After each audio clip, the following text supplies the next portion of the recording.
En quoi l'arrêté fédéral concernant les voies cyclables et les chemins et sentiers pédestres consiste-t-il? En Suisse, la planification, la construction et l'entretien des voies cyclables sont du ressort des cantons et des communes. Pour revaloriser le trafic cycliste, l'initiative vélo a été soumise en 2015. Cette dernière souhaitait que la Confédération soit tenue de soutenir les voies cyclables. Pour le Parlement, cette initiative allait trop loin. Il a donc décidé d'élaborer un contre-projet direct.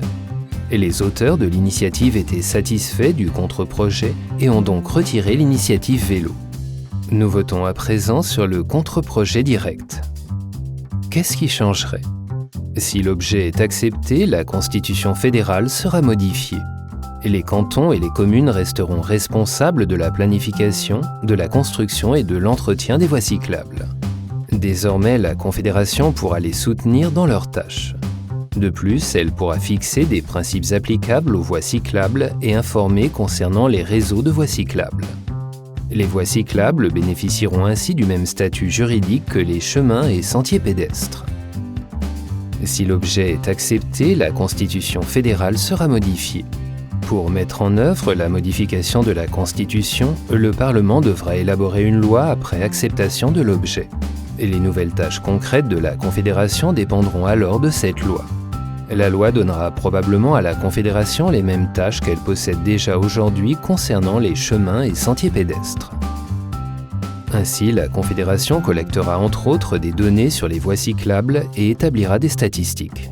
Ces dernières pourront par exemple être utilisées pour des cartes ou des applications. En outre, la Confédération pourra définir des standards pour les voies cyclables. Ils concerneront par exemple la largeur des voies cyclables ou encore les mesures de sécurité à respecter. La Confédération estime que ces modifications coûteront environ 1,8 million de francs par année. Quels sont les arguments des partisans? Aujourd'hui, les bus, les trains et les routes sont souvent bondés. De bonnes voies cyclables encouragent la population à utiliser le vélo. Le trafic cycliste représente le seul domaine où le nombre de personnes tuées ou blessées dans des accidents a connu une hausse ces dernières années. De meilleures voies cyclables augmentent la sécurité. Les développements technologiques rendent le cyclisme toujours plus attrayant. Il est donc judicieux de soutenir le trafic cycliste. Quels sont les arguments des opposants? L'objet entraînera des coûts supplémentaires élevés chaque année pour la Confédération.